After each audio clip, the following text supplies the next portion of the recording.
Being parents to twins is often seen as a divine blessing, an incredible gift that brings two souls together in a way unlike any other. The bond between twins is truly special. They're not just siblings, but best friends, confidants, and mentors. They grow up together, sharing secrets, dreams, and countless memories. But for two couples, their wedding day would be unforgettable for a reason beyond just saying, "I do." Before we dive into the story, drop a comment below telling us where you're watching from and what time it is. Also, don't forget to like and subscribe. Let's get started. Let me take you back to the day as the heroine of our story remembers it. I couldn't have felt more joy as I walked down the aisle, flanked by my two mothers, Rose, the woman who gave me life, and Renee Lou, the woman who loved me as her own since the day she adopted me.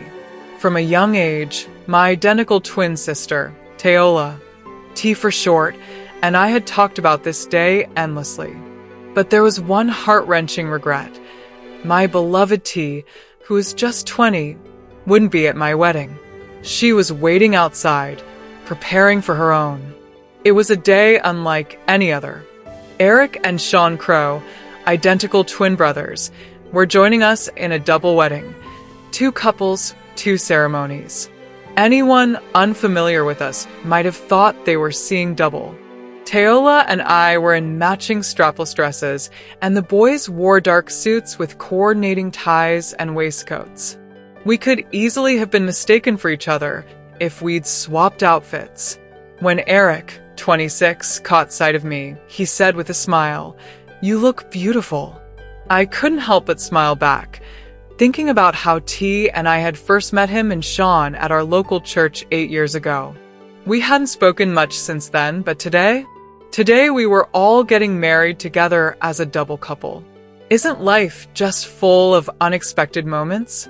A wave of joy swept over me as I whispered to Eric, my eyes fixed on him. He grinned back, knowing that our twins would soon exchange vows in front of all our loved ones.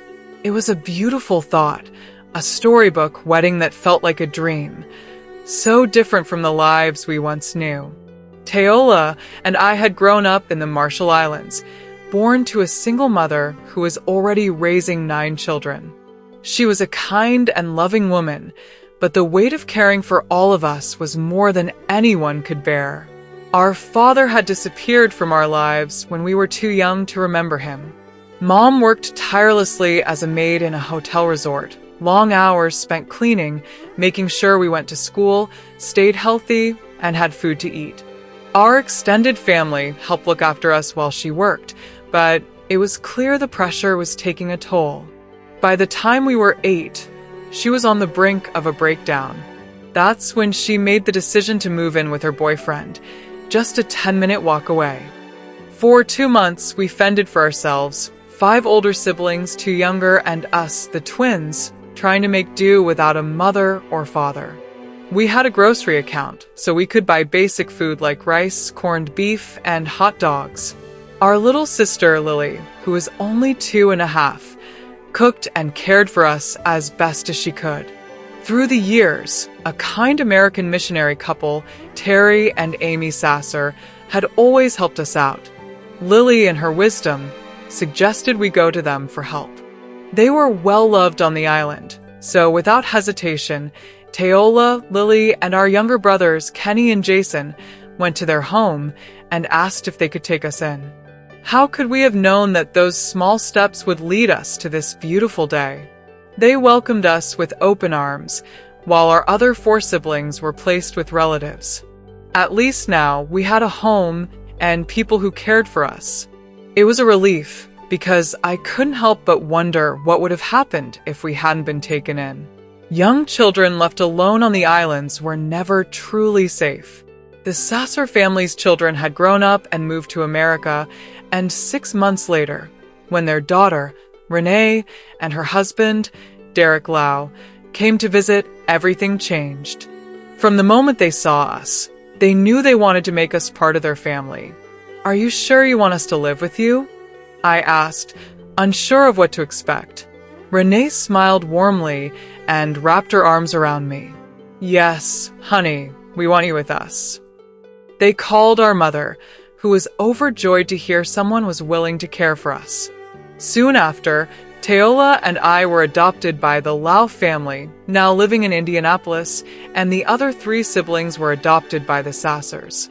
It was a huge change from life on the islands, but we knew we were being saved from something much worse.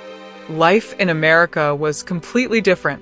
Tayola and I, at 8 years old, were terrified of school. We couldn't speak English, and it felt like an impossible mountain to climb. But the people were kind, and over time, we found our place. Years passed, and we moved to Kansas City with our new family. Mom and Dad showered us with love. Our new family was large: 2 biological daughters, Sophie and Michaela, and 11 adopted children from the Marshall Islands and Ukraine, 5 of whom had special needs. It felt like a dream come true. We kept in touch with our birth mother, calling her every day. But life threw a cruel twist. On December 20th, 2009, Dad went out for a meeting and tragically lost his life in a car accident. He was just 39. We were all in shock. Mom was devastated, but she held it together, staying strong for all of us. Life never promised to be easy, but no matter what came our way, we knew we had each other. And that made all the difference.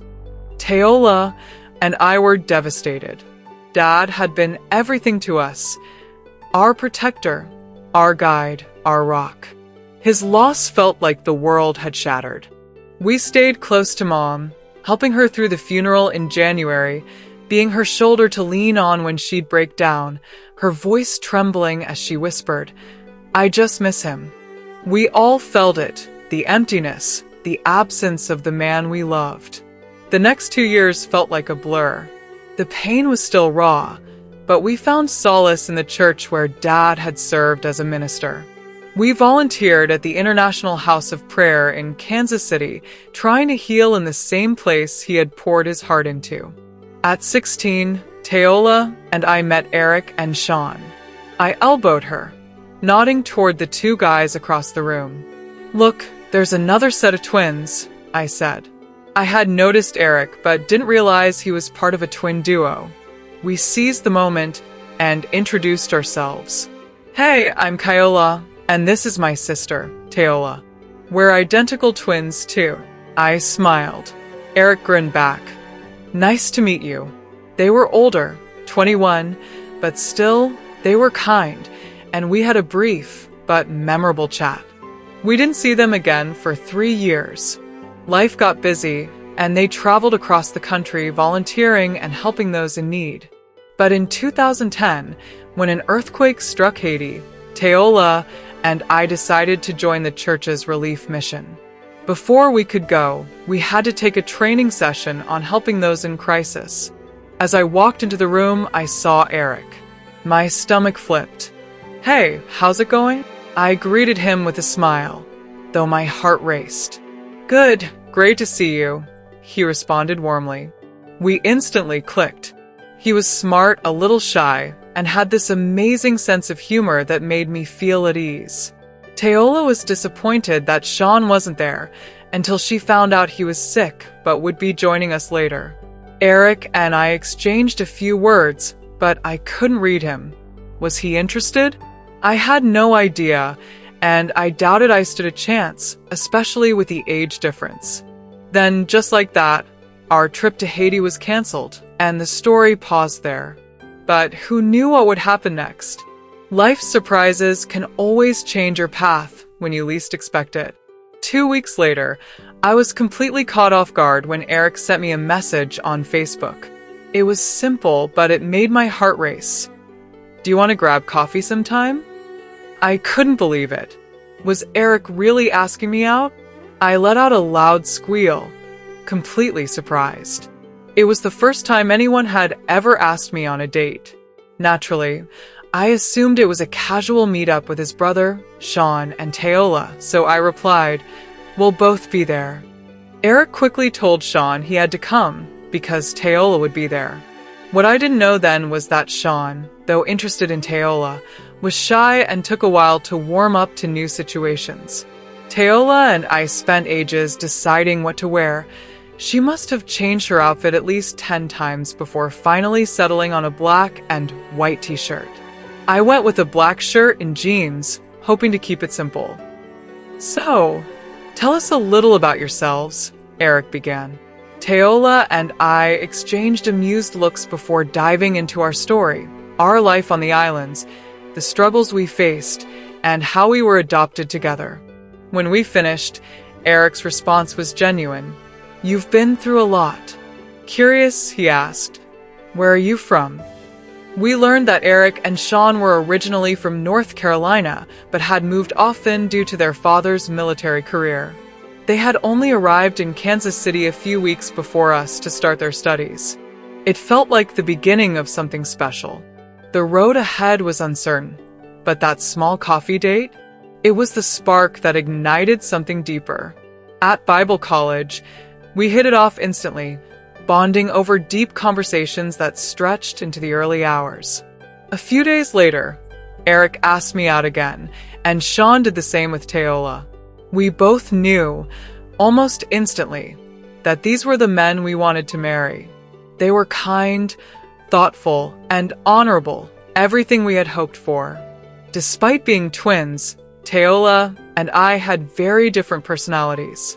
She was outgoing and a bit more serious, while I tended to be quieter. The same went for the guys. Sean was full of energy, always lively, while Eric was more reserved and calm. It was like opposites attracting, each of us balancing the other perfectly. On January 26, 2011, Eric took me out for what I thought would be a simple dinner. But when he drove me 45 minutes away to a beautiful bed and breakfast, I was completely taken aback.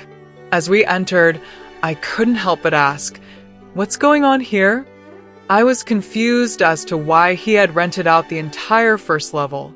Eric just smiled and said, "I have something for you." Halfway through the meal, he left briefly and returned with a small bag. "It's a ring," I blurted out, my heart racing with excitement. But when I opened it, I was surprised to find a letter, one expressing his love for me. "Oh, thank you," I said, trying to hide the disappointment creeping in.